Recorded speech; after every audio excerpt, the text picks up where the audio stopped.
Howdy, folks. It's been a while since I've posted anything, so I'm going to do a quick introduction and then talk about what I have set up here. My name is Jake Clements, also known as Whiskey Jake. I co-founded and run the Texas Whiskey Festival, work closely with the Texas Whiskey Association, and today is about blending. I'm not talking about mass blending for like a Crown or a Johnny Walker that involves hundreds and thousands of samples. I'm talking about home blending. And I love what blending represents. I think it gets a bad rap, but there's art and magic to taking these great whiskeys and creating something completely new and unique. I am not a master blender. I'm not even close to an expert in blending. Luckily, I have friends that are some of those things, and I've picked up some things along the way.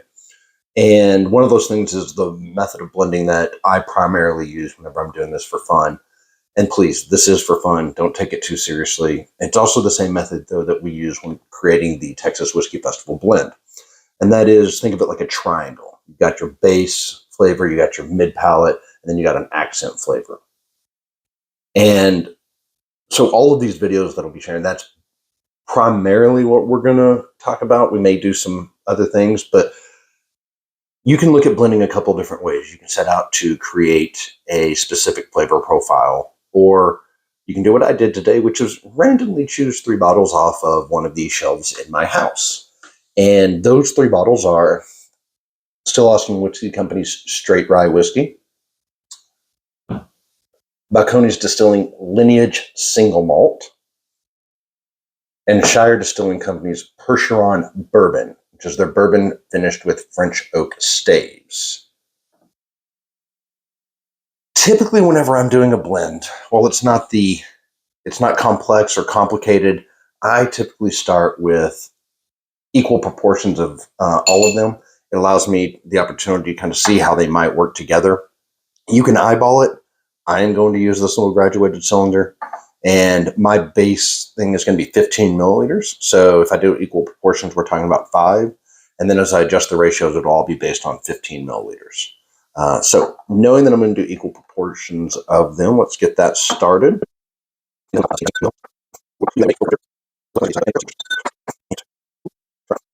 So let's see what we got here. Not a lot going on in the smell. Some caramel, some of the malts coming through, but for the most part, not a lot going on.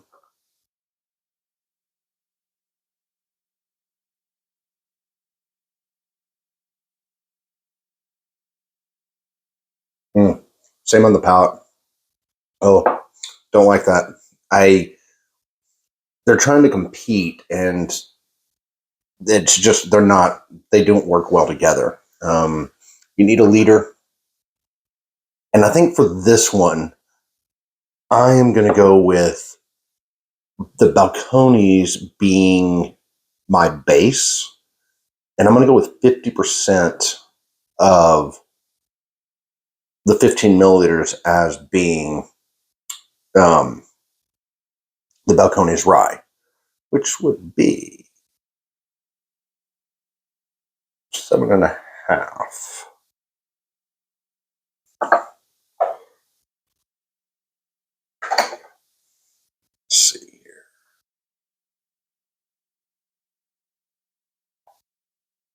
Oh, you got to pour faster. You're going to make a mess everywhere.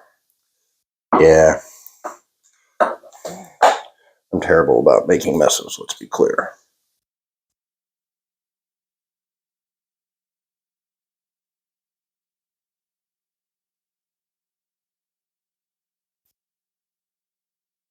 All right, so that is our base.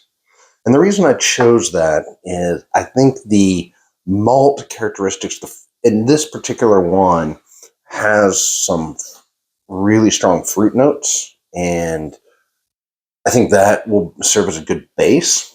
Plus the malt, oh, that's a good one. And then I think I want the sweetness from the bourbon, and so I'm 7.5. I go 5. 12.5. Yeah, let's do that. Let's go 5 milliliters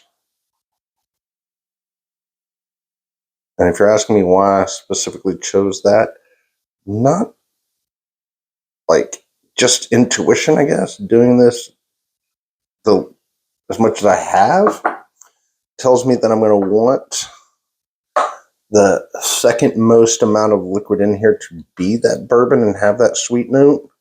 Rye is a whiskey typically is spice. Rye is a grain, provides spiciness to whiskey. So having this bourbon here, and here's the second component. Now, this bourbon, particularly from Shire, which is out of Houston, the French oak stave finished will provide a little bit of spice because that's what French oak does, and a little bit of honey notes to it. So I'm really hopeful that those will play together. All right, and so 12. All right, so I need 2.5,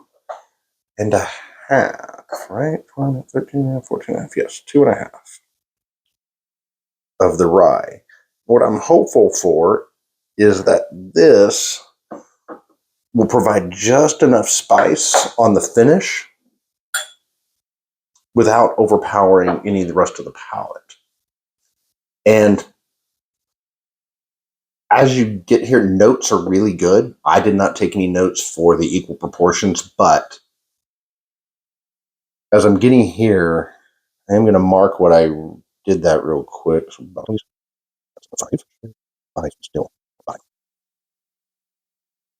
Oh, the nose on this is so much better already.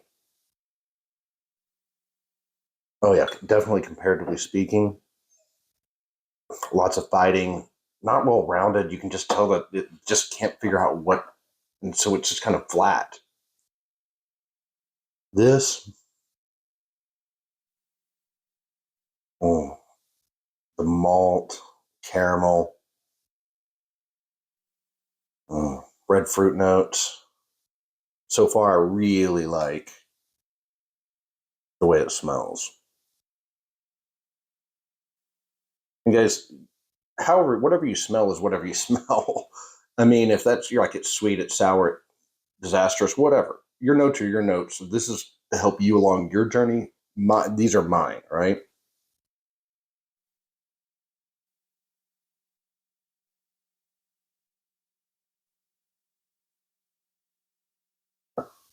Oh,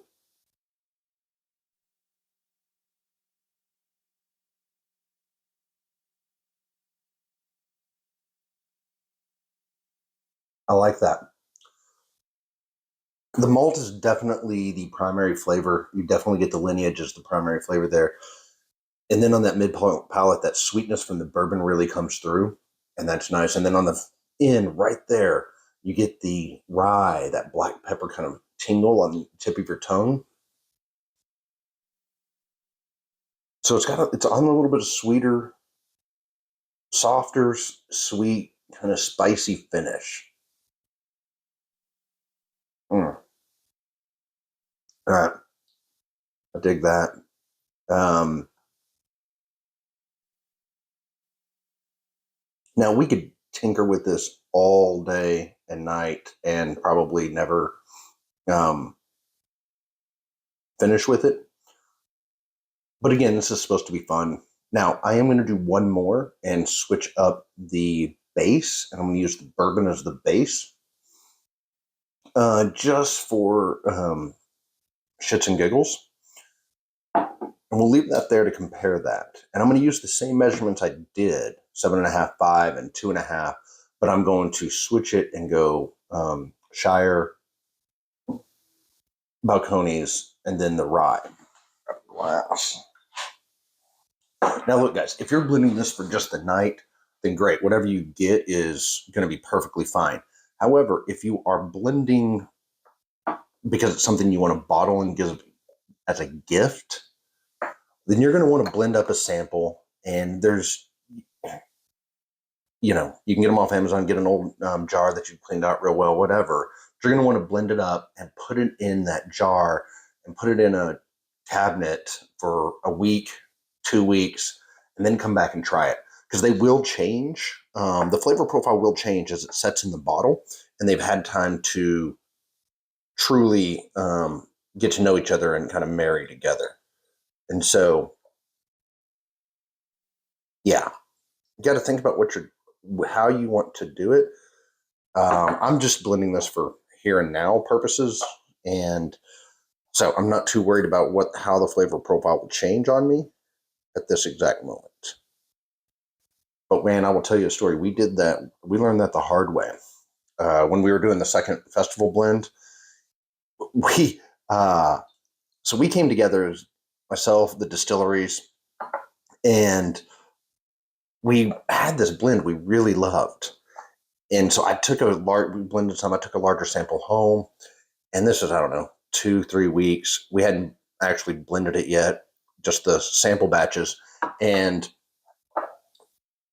we were having people over. I think it was holidays, something. Anyways, and my father-in-law was here and was like, "Oh man, you got to try this." I poured it.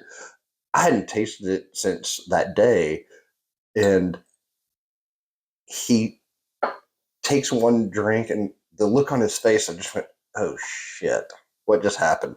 And I called us. I immediately texted Daniel Whittington, who was with Crowded Barrel at the time, and that's where we were releasing the blend through.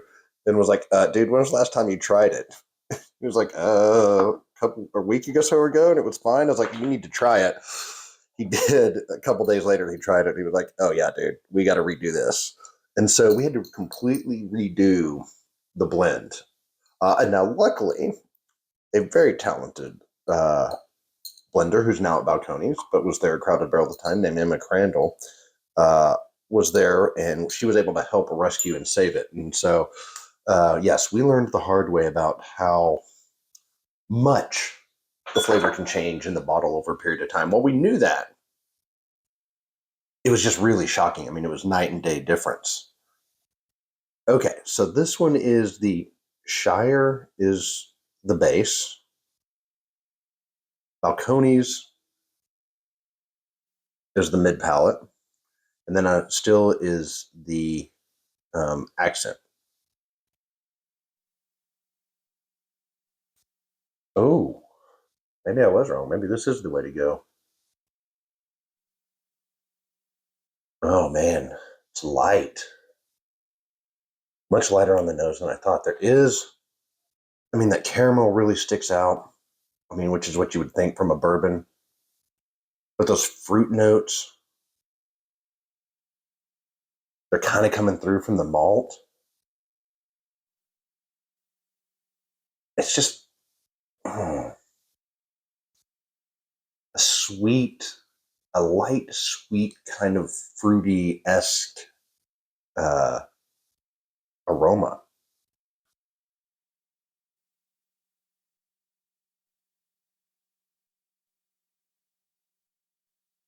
Mm. It's nice. The palate's nice, but I don't think it's as nice as with the Balcones base. You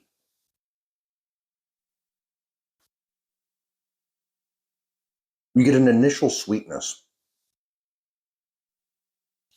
but then the mid palate, it's like the mid palate and the finish are trying to compete, and you don't get it rushes through that mid palate, so you're not getting much of the Balcones. And then the finish is like a spicy malt, and not really my thing. Um, yeah, no. All right. I definitely like the Balcones as the base and all this more out of these. And again, guys, we could tweak and do more and more of these, but I'm going to call that good for this little blending session.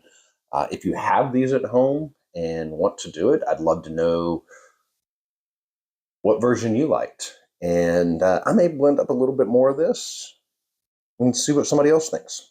Who knows? All right. But until next time, cheers, guys.